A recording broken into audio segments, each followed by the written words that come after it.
Houston Grand Opera, also known as HGO, is trying to encourage more people to try out opera. So they have announced a plan several years ago to present a musical each year. They wrapped this season with one of the best musicals of all time, Sound of Music.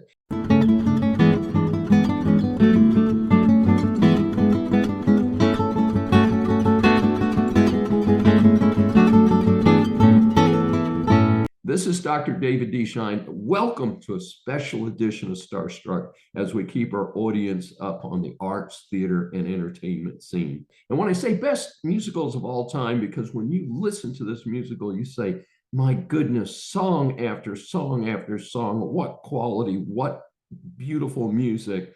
And I'm so critical of modern musicals where there might be one song that you remember afterwards, and they've tended to be called the Sondheim musicals. And the songs are so custom written for the particular words or style of the play that they have no particular value outside of the play. And Sound of Music is not like that. It is really a wonderful wrap of beautiful music. The overall production was an abbreviated version of the original stage play, not the film of the same name. I remember the stage play since my talented mother and my sisters sang all of the songs from the musical. My dad used to play the 45 RPMs of the box set for the musical, perhaps when having dinner or times like that. The plot, based on a true story, is well known to most. Maria, with a great stage presence and a nice mezzo-soprano voice, was played by Isabel Leonard. Maria is not making it as a nun in training, so she's sent out by the convent to serve as a governess for a wealthy nobleman, Captain George von Trapp, a real person. This part is sung powerfully by baritone Alexander Birch Elliott. The backstory is that the Van Trapp operation, Von Trapp is a widower with 7 kids. The kids were known for their singing ability, but stopped performing with the death of their mother. Space does not allow listing the names of the children, but their performances and singing were first class. It made it very enjoyable to watch the show.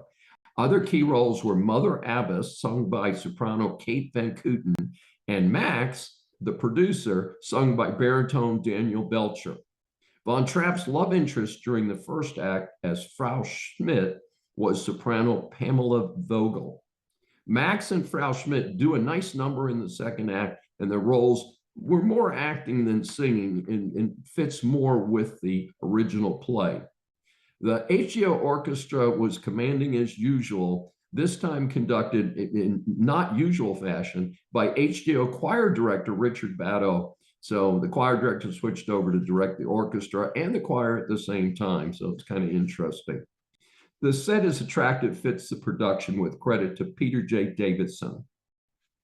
Generally speaking, this is an opera for novice opera goers. My tastes are such that I would have preferred either a straight stage performance, which is what this was sort of tending to, but not quite there, as opposed to an opera, which I would also have enjoyed. But again, this was a little bit of a compromise. Disclaimer, I buy my own tickets to performances covered, do not identify myself to the theater company as a reviewer, and never promise to do a review. Dr. Dave awards the talented singers 5 stars for this production of Sound of Music by HGO. Some of the staging production could have been more interesting, as I've mentioned. This is Dr. David D. Schein for Starstruck. Thanks for joining us, and if you've enjoyed this, please subscribe on your favorite platform.